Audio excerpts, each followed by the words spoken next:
In 2018, if you wanted to get your hands on the shiny new, quite literally, ray tracing features in games, the cheapest graphics card you could have got was the RTX 2060. Back then, this graphics card would have set you back by $349, which at the time it was, let's be honest, it wasn't really cheap, was it? Nowadays they go for around £130 on the used market, but does this make the RTX 2060 a good deal in 2023? When it launched in 2018, the RTX 2060 was the lowest end offering from Nvidia, which featured its RTX badge. And the marketing around RTX was pretty heavy back then, if you can remember that. Yes, it was actually capable of doing real-time ray tracing, but at the time, a lot of the reviewers said it wasn't really worth it. And to be honest, judging by the data I've gathered today, real-time ray tracing on the RTX 2060 still isn't worth it. The rest of the RTX 2060 specs are fairly modest, with 1920 CUDA cores, 6GB of GDDR6 memory, which runs through a 192-bit memory bus. And thanks to its RTX badge, it has 30 RT cores and 240 Tensor cores. All of this is in a package which is rated for a TDP of just 160 watts, so this graphics card is pretty efficient, and all it requires is a single 8-pin PCIe power connector, so you don't really need that much of a beefy power supply to power one of these. The model I've used for my testing today is the Palette Gaming Pro OC, and I would say it's fairly a mid-range RTX 2060. It's got a pretty decent cooler on it, keeping the GPU core around the high 60s under a gaming load, with the hotspot peaking around 81 degrees C, so the core temps are definitely under control with this cooler. This card just lacks a few features like a V-BIOS switch and an aluminium backplate, but I don't think most gamers actually really care about that. The thing that matters is it keeps the core pretty cool. So how well does this lower end RTX card get on in 2023? To find out, I've tested it at both 1080p and 1440p on my testing system, which has an Intel Core i5-12400F, 32GB of DDR4 memory running in dual rank, dual channel, 3200MHz CL16, an MSI B660-A Pro motherboard, and a Cyberpunk 1TB NVMe Gen 3 SSD. I've left the RTX 2060 at its stock out of the box settings, and additionally all testing has been done using the latest driver at the time of testing. So let's see how this RTX 2060 gets on. Kicking off the benchmarks today with Cyberpunk 2077, and to be fair, on the high preset, the RTX 2060 exceeded my expectations. That is because at 1080p it got 70 FPS on average with a 1% low of 60 FPS. And then switching up to 1440p does see the average frame rate get reduced by 36%, going down to 45 FPS and then 37 FPS for the 1% low. So at 1440p, Cyberpunk isn't necessarily the best performer. I'd probably recommend the medium preset here, but at 1080p the performance is great, and I would leave it on the high preset in this title. We're not finished with Cyberpunk yet, because Cyberpunk does have ray tracing, and I set the ray tracing onto medium, and I wish I didn't. That is because at 1080p the 2060 only got 21 FPS on average, with 15 FPS for the 1% low, and 1440p just sees an absolutely unplayable experience with 12 FPS on average and a 1% low of just 8 FPS. So long story short, don't enable ray tracing in Cyberpunk. It's simply not worth it. F123 is a bit easier to run than Cyberpunk, and I set it to the high preset here. At 1080p this netted 112 FPS on average with a 1% low of 98 FPS, so that's some decent performance right there. Switching up to 1440p sees a reduction of 24%, with the average frame rate going down to 85 FPS on average with a 1% low of 74, so that's still relatively decent performance at 1440p, even though I would probably recommend the medium preset in this game, especially at the high resolution.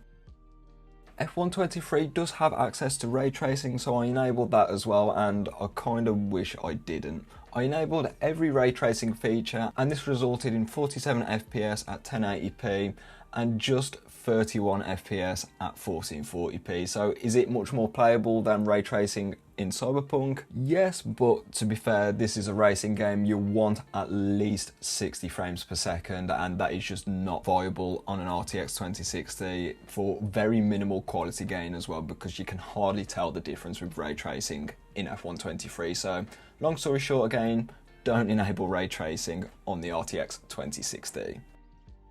Next up is a pretty disappointing game, and that is Starfield. But to be fair, Starfield's pretty much known to be not a particularly great performer on anything considered mid-range or lower. That's because at 1080p, the RTX 2060 only got 44 FPS with a 1% low of 32. This was all done on the low preset, by the way, which doesn't look particularly great, and as we can see from the 1080p results, it doesn't perform particularly great either. 1440p sees the average frame rate go down by 23%, going down to 34 FPS on average, with a 1% low of 25 there as well. So yeah, 1440p is an even worse case scenario in this game, and it is still technically playable, but 34 FPS is not particularly smooth by any means. Finally, we're seeing some decent performance now. That is because the next game up is Fortnite, and here I tested it with the DirectX 12 API with my typical low preset, but I've kept the view distance and the textures on high.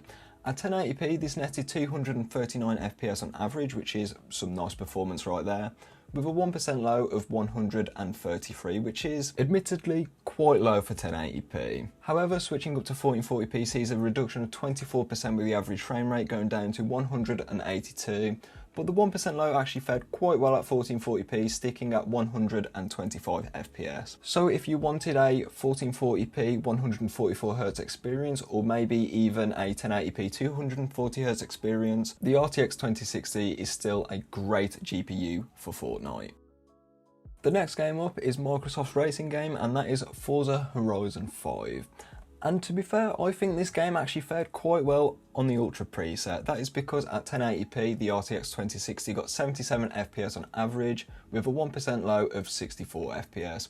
This means that the frame rate is very smooth at 1080p, and you will hardly be seeing any stutters. Switching up to 1440p sees a reduction of 19% with the average frame rate going down to 62 FPS, with a 1% low of 53 frames per second, which I still think is a very smooth experience. And maybe if you've got a 144Hz 1440p panel, maybe drop this down to, let's say, the high preset, and you'll be getting a smoother gaming experience right there.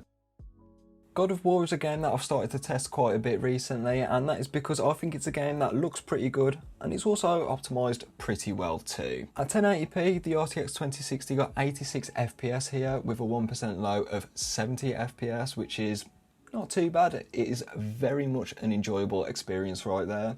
But switching up to 1440p sees a reduction of 21% with the average frame rate going down to 68 FPS on average, with a 1% low of 57 frames per second. So on both resolutions, this is very playable, and I'd say leave it on the high preset. It looks very good, and there were also no issues with the 6GB of VRAM. The next game up is Doom Eternal, and on the Ultra preset, this game looks absolutely incredible, and to be fair, the performance looked pretty great as well. That is because at 1080p, the RTX 2060 got 172 FPS on average, with a 1% low of 138 frames per second. Switching up to 1440p does see quite a big reduction of 34% with the average frame rate. That is because, on average, the RTX 2060 only got 113 FPS on average, with a 1% low of 87. So the performance still isn't that bad, but ideally in Doom Eternal, I want around 140 FPS, as I want it to be as smooth as possible, but both resolutions are certainly playable. The next game up is the very VRAM intensive Horizon Zero Dawn, and I can fairly say at both resolutions on the favourite quality preset, the RTX 2060 was totally fine. At 1080p, it got 105 FPS on average with a 1% low of 76 FPS, which I think is very great performance at 1080p, and you might even be able to get away with the Ultra preset here. Switching up to 1440p sees a reduction of 30% with the average frame rate going down to 73 FPS on average with a 1% low of 58 FPS. So the performance there is still over 60 frames per second on average, and I think this is totally decent performance at both resolutions. On to the last game I'm specifically taking a look at today, and that is Call of Duty Modern Warfare 2. I put it on my usual balanced with the high textures, but the performance, especially at 1080p, wasn't too bad, as the RTX 2060 got 129 FPS on average with a 1% low of 83 FPS. Switching up to 1440p sees a reduction of minus 29%, with the average frame rate going down to 92 FPS on average with a 1% low of 57. When there's a lot of smoke effects on screen, it does tank the frame rate quite a bit, especially in the in-game benchmark. This is where the poor 1% low figures are coming from. I suspect if you set it to the minimum preset and still kept the textures on high, them dips would not be as low as they are on the balanced preset. But overall, Call of Duty Modern Warfare 2 is still a decent performer, especially at 1080p on the RTX 2060. Overall then, I think it's quite fair to say that the RTX 2060 put up a pretty decent fight, especially at 1080p. Games like Cyberpunk actually exceeded my expectations and they performed quite well in my opinion. Other games which I thought performed quite well included all of the esports games that I tested today, but that was to be known of a card of this calibre. And because of this, I think other games like Rainbow Six Siege, Rocket League, Counter-Strike, Valorant, all them types of games will run totally fine on an RTX 2060 and you shouldn't run into any problems at all. And because of its excellent 1080p performance in esports titles, I suspect if you want to go with a 1080p 240Hz monitor, I think the RTX 2060 has got enough horsepower to push them frame rates in them games. Also, I would say at 1080p, the RTX 2060 still has quite a bit of horsepower to push decent frame rates in some of the newer AAA games. Like, look at Cyberpunk. The new Phantom Liberty 2.0 update did make that game harder to run, but the RTX 2060 on the high preset pushed out some decent performance at 1080p. Also, if you wanted to play the latest games like even Alan Wake 2, which is probably one of the harder PC games to run right now, the RTX 2060 is validated to run that, even though the performance isn't particularly great and you've got to enable DLSS at 1080p, something that I don't necessarily recommend, but hey, it does play that. And that game is a bit of a spaghetti code mess, so yeah, the RTX 2060 should be fine at 1080p still. 1440p still performed great in most of the games tested today, but games like Cyberpunk and Starfield did struggle at the higher resolution, which is especially to be expected with Starfield because, yeah, it's Starfield, it's not very well optimised, is it? But the esports games at 1440p were totally fine, they ran quite smooth as well. So I suspect you will be fine with a 144Hz 1440p monitor if you want to play esports games at the higher resolution. And that brings me on to the ray tracing performance, and let me just cut this short. Don't enable ray tracing on an RTX 2060. It's not worth the performance hit. You're better off raising your quality settings from, let's say, high to ultra, or maybe from medium to high. It's just not worth enabling ray tracing at all on a graphics card like this. So, should you go out and buy an RTX 2060 in 2023? And to answer that, I'm going to have to give a bit of context. If you just want a budget esports gaming graphics card where you could play games at 1080p 240Hz, or maybe even games at 1440p 144Hz, I think the RTX 2060 is perfectly fine at these resolutions and refresh rates in esports competitive titles. It's still got the GPU horsepower to get pretty decent performance figures in these games. One thing to be aware though, the RTX 2060 is only about 20 to 30 pounds cheaper than the RX 5700 XT here in the UK. That is a graphics card that is way more powerful than the RTX 2060, as it's about on par with the 1080 Ti or even the RTX 2070 Super. It also has 8GB of VRAM as well, which is a massive bonus. Moving back to the RTX 2060 though, and it can still technically play every AAA game out there, even playing the latest Alan Wake 2, which is a bit of a spaghetti code mess, which I went over a bit earlier in the video, but you do have to make a lot of sacrifices, and that's the point I'm trying to make. Especially with that 6GB of VRAM as well, it's cutting it very short here in 2023, even at 1080p.